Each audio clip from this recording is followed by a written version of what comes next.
Hi, I'm Jenny from the Homegrown Herbalist School of Botanical Medicine, and today we are going to play Name That Herb. Welcome to another episode of Name That Herb. I'm going to give you a series of clues, and when you think you've got it figured out, feel free to leave a comment in the comment section. Let's get started. Clue 1, traditional medicine. This plant was an important medicine for several Native American tribes, including the Chippewa, Iroquois, Cree, and Algonquin.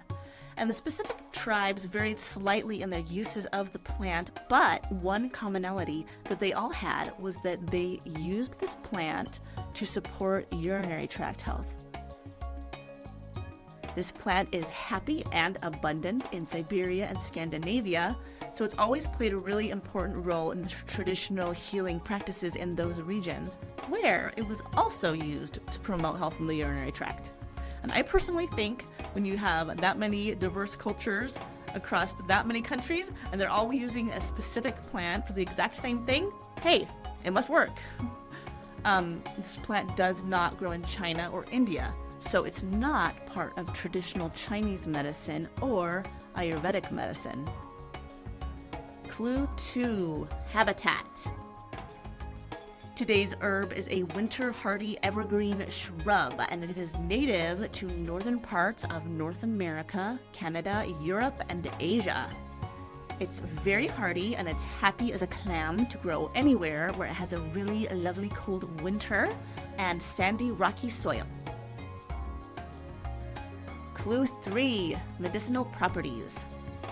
Today's mystery herb is fantastic for clearing infections and inflammations in the urinary and reproductive tracts.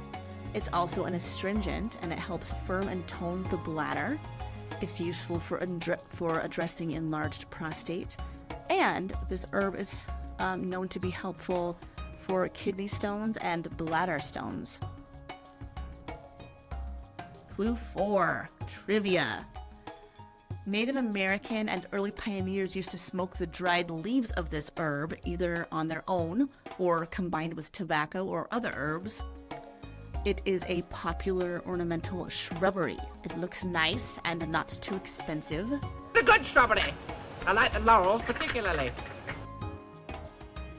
Here's your last clue, and I think this one might be the one that tips off a lot of herb nerds out there.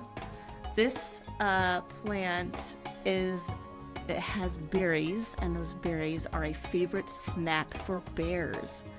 And the Latin name of this plant means bear's grape. So, if you have any last guesses before the big reveal, it is now time to leave those in the comments section.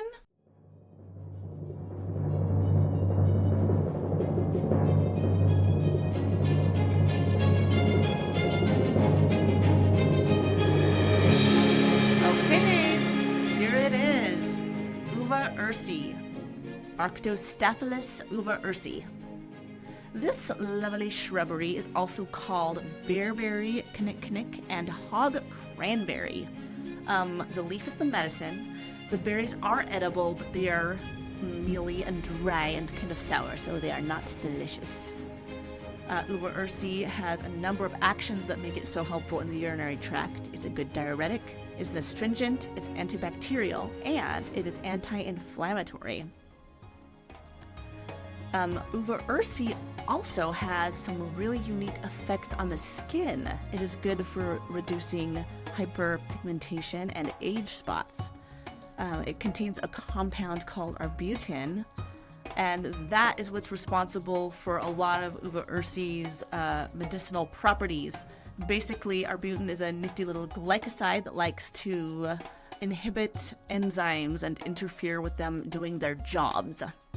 I have a 19-month-old daughter who likes to follow me around and prevent me from accomplishing anything. Arbutin works in much the same way. So it inhibits the enzyme that is involved in melanin production. So yeah, basically just follows him around all day and keeps him from doing his job until he gives up and sits on the couch and eats potato chips. Uva ursi clears E. coli infections from the urinary tract. And arbutin may also be involved in that process. It's possibly inhibiting some enzymes that E. coli produces in order to thrive. But it could also contain antibacterial compounds that are doing other things. It could be interfering with its formation of biofilms, or it could be messing with its cell walls. We don't actually know the mechanism of action. We just know that it works. There are a couple of things that you need to keep in mind about uva ursi. Firstly, it does need to be combined with a demulcent herb like marshmallow because it has very high tannin content and it can be a little bit intense. And secondly, uva ursi should not be taken for longer than 2 weeks. Again, it has a really high tannin content. It's not a tonic herb that you should just be taking long-term every single day to support overall urinary tract health. It should only be taken short-term to address acute conditions. And that is all for today's episode. If you are interested in learning more about uva ursi, consider joining the Homegrown Herbalist School of Botanical Medicine.